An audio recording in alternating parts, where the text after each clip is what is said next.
I caught my husband cheating. It's not something you see every day. Most people might confront their spouse if they find out they're cheating by checking their phone or something. But I saw it happen right in front of me in a place and time I never expected. I always had a feeling something was off with his relationship with someone else, but I never thought I'd actually see him cheating in public. My name's Christina. I stay at home with our 6-year-old son. The day I saw my husband cheating, he had a day off from work, and we planned to go out together as a family. But when I woke up, he was already gone. I got a message from him saying he was taking care of his sister, who had a high fever. He said no one else was home, so he'd be back in the evening. I felt disappointed. I had promised my son we'd go to an amusement park, and he was really looking forward to it. I knew my husband had been busy with a big work project lately, and he hadn't had a break in months, so this was supposed to be a rare chance for us to spend time together. But instead, he went to take care of his sister. She's engaged, so he could have let her manage on her own. But my husband has always been overly attached to his sister. He even told me he was attracted to me because I reminded him of her, which always made me uncomfortable. She's a lovely person, but being compared to her felt strange. My husband used to talk about wanting a son and daughter, and he used to initiate intimacy often. But since our son was born, that's changed. Now it hardly happens at all. We're still young, and he used to enjoy intimacy, so I'm worried he might be doing it with someone else. I understand. Forgiving someone for betraying your trust can be really tough. But what's even more frustrating is that my husband seems to vanish even on his days off, like today. It wouldn't hurt for him to spend some time with our child once in a while, right? Our kid adores him and gets upset when he's not around. But my husband seems indifferent towards our child. He doesn't bother with birthday presents or show up for school events. No matter how much free time he has, he often comes home early but just locks himself away to play games all day. He hardly even sees our son anymore. At this rate, our little boy, who used to be so close to his dad, might start feeling like he's just a stranger. And here's the thing, my husband keeps saying he's busy with some big project. But that's a lie. He's hardly ever home.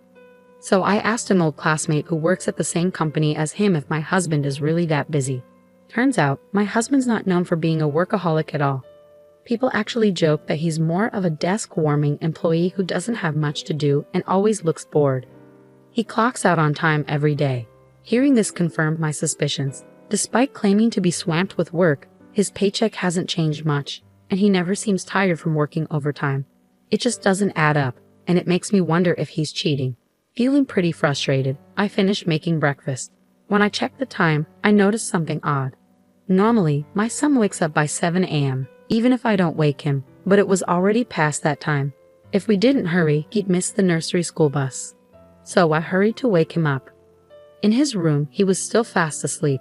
I tried gently waking him by saying, "It's morning, wake up." But instead of a response, he let out a groan of pain. Worried, I reached out to feel his forehead. It was burning up. I called his name and gently shook his shoulder. He barely opened his eyes and said, "Mom, I can't breathe." My heart raced. There was an outbreak of a disease at the nursery school, and I couldn't help but wonder if my son had caught it too. I'd heard about kids dying from it, so I was seriously scared for my son's life. Feeling desperate, I tried calling my husband, but he didn't pick up.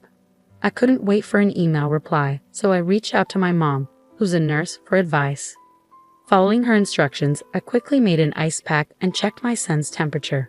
It was really high, over 102.2 degrees Fahrenheit. I called an ambulance and made sure my son drank plenty of water while we waited. My mom mentioned it might be a heat stroke too. Because of infection risks, I couldn't ride in the ambulance, so I took a taxi to the hospital my son would be taken to. I kept trying to reach my husband, even though I knew it probably wouldn't work. And as expected, it didn't. So I left him a message online, hoping he'd see it and show up if he cared enough. At the hospital, I waited outside the emergency room, praying for my son's quick recovery. In the past, I lost my father after he was rushed to an emergency room. I couldn't shake the fear that the same might happen to my son. But my mom, who was there to support me, kept reassuring me, saying, "It'll be okay. It'll be okay." An hour later, the doctors managed to save my son, but they recommended keeping him in the hospital for a week for observation, so he was moved to a hospital room. But my husband still didn't show up that day. The next day, I went home to grab some clothes for my son and decided to bring him some fruit as a get-well-soon gift. I also wanted to thank the doctor who had helped us. As I passed by the emergency room, suddenly, the area erupted into chaos. I noticed the commotion and thought I might be in the way, so I decided to delay my thank you to the doctor. Just as I was about to head to my son's room, I saw a man and a woman on stretchers. They were barely covered with a thin blanket and looked almost naked. "It seems they're still stuck together," someone commented. "It looks like it happened during intercourse." I couldn't imagine how uncomfortable that must be, and being transported like that must have been incredibly embarrassing. As I tried to pass by, I made eye contact with the man. Normally it would have been an awkward moment, but this was different. I was stunned because the man was my husband. "What are you doing here?" I blurted out in surprise. Well, I caught my sister's cold, and my husband stumbled over his words. I was completely thrown off. What were the chances my husband would be here, especially right after my son was admitted yesterday? Why was he naked and being wheeled in? And who was the woman with him? My mind was racing with questions. In the midst of my confusion, I locked eyes with the woman beside my husband. Even in my haze, I knew she was his affair partner, and I shot her a glare. Her face looked strangely familiar, and then it hit me. Why is Christina here? That voice snapped me back to reality. Of course, the woman was my husband's sister, Brenna. Time seemed to slow down in that moment. I had suspected my husband of lying about taking care of his sister and meeting another woman, but this was beyond what I had imagined. Even if he came to see our son, showing up stuck together with another woman, especially his own sister, was just too much. Despite my urge to confront them, I had to hold back and wait for their treatment since they were being taken away on stretchers. I knew they couldn't escape, so I decided to address the situation later. With that in mind, I headed to visit my son, my initial reason for being there. But inside, I felt sick with worry. Spending time with my son helped me sort through my feelings a bit. When I checked my phone, I saw a barrage of messages from my husband online. As expected, he was trying to cover up the situation, not even mentioning our son being in the hospital. I chose to ignore him and waited a little longer. After a while, the doctor who had treated my son the day before came by. With a smile, the doctor said, "Your son is doing really well. He's recovering faster than expected. His fever has gone down and his condition has stabilized. We initially worried about an infection, but it seems he had heat stroke along with a cold." The doctor praised me for making sure my son drank plenty of water, saying I was a smart mom. But really, it was mostly thanks to my own mom. I made a mental note to get her some nice meat as a gift next time. I thanked the doctor sincerely with a deep bow. But despite feeling relieved about my son's health, I knew I was about to face a tough situation. As my anger simmered inside me, I quickly adjusted my expression into a smile for my son's sake. "Mama's not mad, sweetie. I'll be back soon," I reassured him. Leaving the hospital, I called my husband, who had left me over 100 missed calls. The moment he answered, he launched into excuses. "It's not what you think. There's a reason," he started saying. It struck me that he had his priorities all wrong. Shouldn't he be worried about our son first? Well, a man so wrapped up in an inappropriate relationship with his own sister without a care for our son wouldn't bother worrying about him. I thought bitterly. With a husband like that, I couldn't help but worry about our son's future. I couldn't see any change in my husband's behavior, so I made up my mind to divorce him. "You were too busy with that, even when our son was suffering, huh? I bet you found time for it whenever you please, even with your own sister." It's sickening. I spat at him. He was left speechless. "And just so you know, I've already informed your parents. I won't involve your workplace, though. It'd be a problem if you couldn't pay alimony and child support." Goodbye. With that, I delivered my final words to him. 3 days later, my son's health had fully recovered sooner than expected, so I completed the discharge process and returned home with my precious son. Of course, my husband was nowhere to be found. After that incident, my husband showed up in person to apologize, but I handed him the divorce papers I had already signed. He begged for forgiveness, pleading it was a mistake the first time. "Please just forgive me, you're everything to me."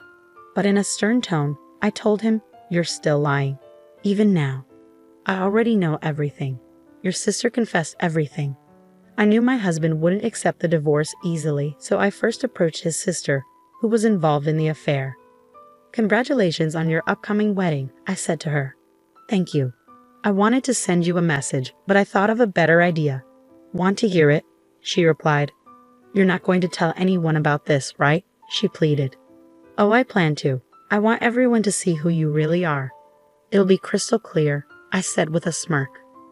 "Please don't. It'll ruin my life," she begged. Pretending to think it over, I kept smiling. "Well, I guess I could keep quiet if you tell me exactly how many times you were with my husband. Then we'll see, though your brother will still feel betrayed. What's your choice?" Without hesitation, my sister-in-law spilled everything. "Please, don't tell him." "I'll tell you everything," she admitted easily. When I confronted my husband about his affair with his sister, he was so shocked that he fainted. When he came to, he signed the divorce papers and left our home feeling defeated. I hired a lawyer to handle our divorce proceedings, demanding custody of our son, alimony, and child support from my husband. At first, he tried to negotiate the terms, but when I hinted at revealing more, he agreed to my terms and left the lawyer's office. Somehow, news of the affair spread to my husband's workplace, and he faced severe consequences. A month later, he lost his job and had to take up a job in a food factory, putting strawberries on cakes to make ends meet. At the factory, he became the subject of gossip among younger colleagues, making him feel uncomfortable. Meanwhile, despite me not revealing the truth, my husband's sister's engagement was called off, and her reputation suffered. It turns out her boyfriend suspected her of cheating, just like I did, and hired a private investigator. She had to pay a hefty sum as compensation for the broken engagement and now works at a nightclub. Recently, her ex-boyfriend gave me a photo of them together, saying, "Keep it in case you need it." I was taken aback by his audacity, but I stored it away, just in case my husband tries anything. I'll use it if necessary. For a fresh start, I moved back in with my parents and am raising my son with their support. They're sad they can't see their grandson often, so they offered to help as much as they can. I'm grateful for their support, but I'll only rely on them when I really need to. It's amazing how my son has been in perfect health since that high fever, almost like it never happened. He's even received awards for perfect attendance for 3 years straight. He seems to have completely moved on from his biological father and is enjoying life to the fullest. That brings me more joy than anything else. Oh, I almost forgot to mention, our family has expanded with the addition of Angel, the white cat who's now comfortably sleeping on my lap. Angel used to visit our yard often before we moved, and when I went to bid him farewell, he hopped onto my lap and stayed there. I couldn't bear to leave him behind, so I brought him with me to my parents' house. Now he's become close with my parents, and he's just as dear to me as my son. Looking ahead, I want to witness my son's growth alongside my parents and Angel. As I sit here on the porch, gently stroking Angel, that's what fills my heart with warmth and contentment.